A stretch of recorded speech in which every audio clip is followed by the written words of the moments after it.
exactly where on this family tree you fit in, who Yeah.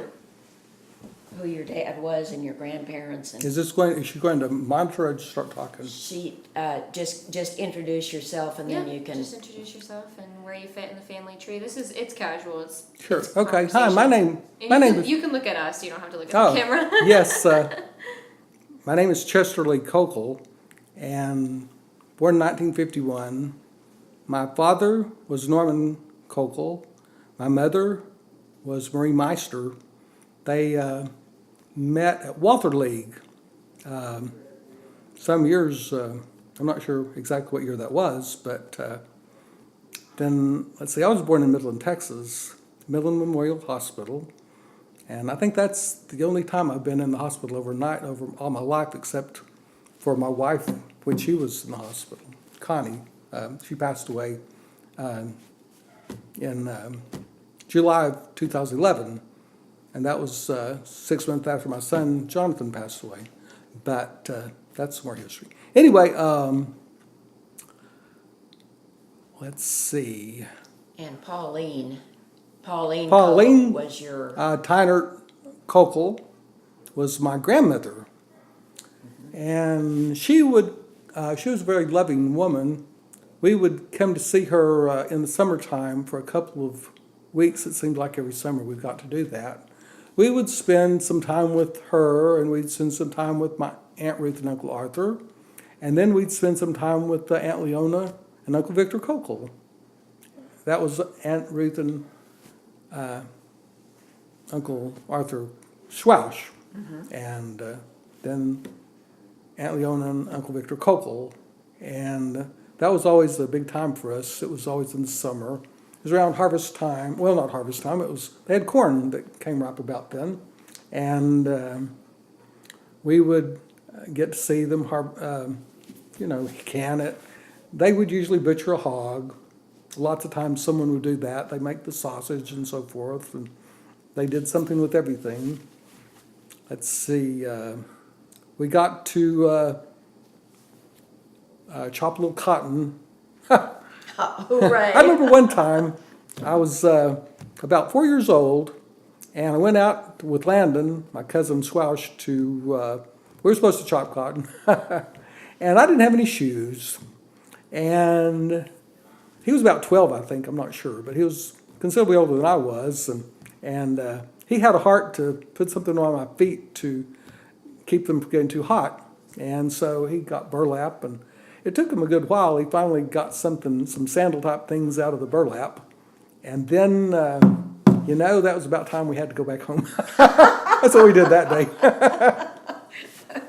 But we'd come to Walburg, and my mother she was a secretary usually for some kind of I think she worked for Mobil at this time. No, maybe so. And I remember I was about 7, and there was Larry Kokel, my cousin. He was a year younger, and my Rick Kokel, Ricky then, and I think he was 5. I'm not sure, somewhere in there. We were pretty close, and here I come out with $5. They said, "Wow, this guy's rolling in money." They said they're at that little mercantile. What was it called? The general store? Huh? Was it the general Yes, store? the general store. Yes, it was. Mm-hmm. And so we all got the little ice cream things, Mm-hmm. That was so good. And that was just happy memories from being at that place last night, the same place, and here it is a restaurant, and Right. all that. But it's just incredible the change. Right. It's the same place, Of course, my grandmother, Kokel, she lived down the street south of that toward Georgetown. There's a walk about 2 or 3 blocks, 4 blocks. She just had garden, flowers all over the place, beautiful. And she had grass in the backyard, green, and flowers everywhere. And they had she had a push lawnmower. Shouldn't have one, other kind of lawnmower. But we tried to push some, but we weren't very strong. But my sister, typically she'd have a birthday about then, so we had a birthday party. But I remember different times we would be walking down the house as young people, and she had peach trees on one side. So us cousins, we'd go walking around the house, having fun, talking. Every time we went past those peach trees, we'd get another peach. Here we go, I don't know how many peaches they had, but they were ripe that year then. You that picked was a the big right time. time. Yeah, and then got to have Chinaberry fights with Jim Stewie and Larry and Ricky. We had Chinaberry fights, and we had big things, and I think we did some fishing and such as that. Anyway, good times back those days, and those Kokel reunions. Well, it's all Tyler reunions more than Kokel reunions back then, and but the Kokels, of course, they were all there, of course, and I think there were five of us. There were five of us about the same age, the cousins, you know.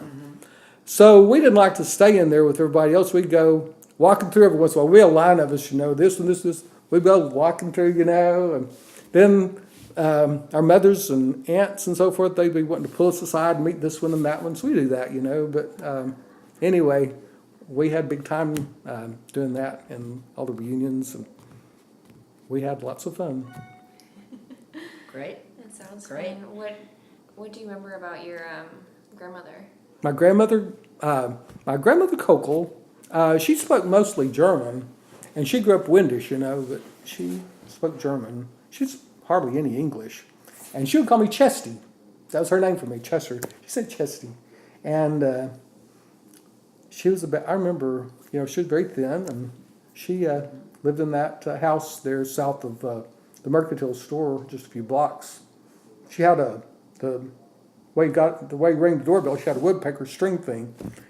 It was pretty neat, and but she always took good care of us. And as I got older, I wanted to go out and play more and get a little farther away from the house, you know. And I tried to explain it to her, and she I don't think she understood or not. But she'd always let me go anyway. But we didn't go far. But she was a very sweet woman. We'd go to Ella Tynert's house, like Yeah, that's we were where doing we stuff lived. like that, Right, venturing forth. And Well, over we're to just right Kenneth across the Richter's. field. Yeah, I have the Kenneth Richter's house right over, you know, there's a cotton gin next to that. Right. And we did a bunch of that. Jim Stewie, and we Yeah. visited with him, and I think he was a blacksmith later on. He does great blacksmith work. Then they were older and they got to do more things. My sister was, I think, 2 years older than I, and I think Milton's just a bit older than she was. So, but anyway. Very good.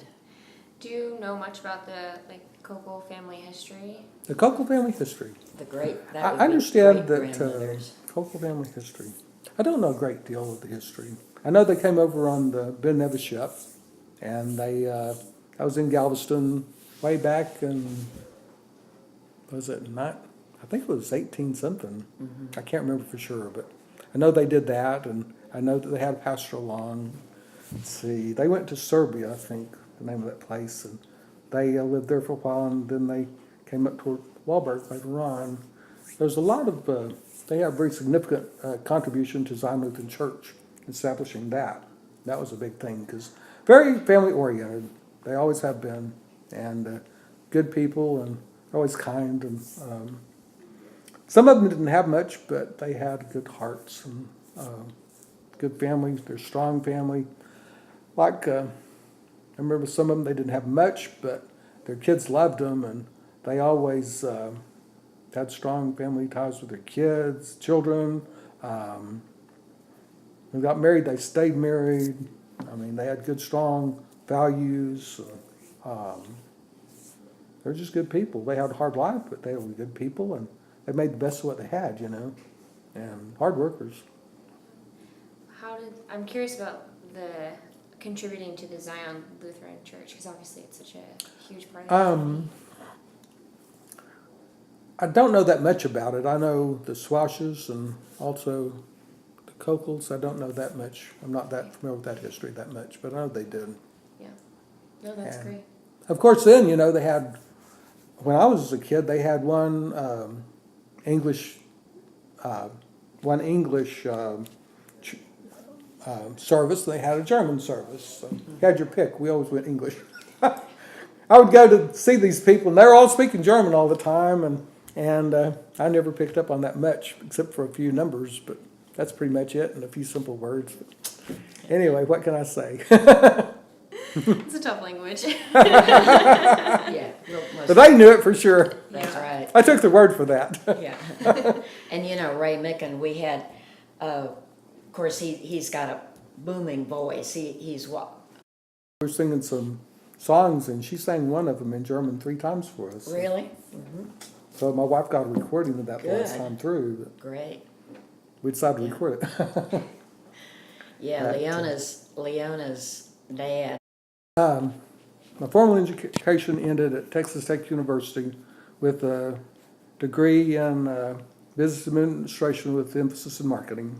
That was I graduated in 1975, May of 1975. So that was significant later on for future jobs, future work. And And have you enjoyed your work in that field? well, not really. I never, my That's the microphone. my professors, the marketing professors felt that I was strongest in marketing research. Okay. And so far as sales and such, I didn't have the personality for it. I was very shy, and I would try to hide behind the teacher in front of me, the student in front of me when they went to call on somebody for an answer. And I think though, by the time, of course, after I got to know Jesus, well then I moved to Albuquerque and became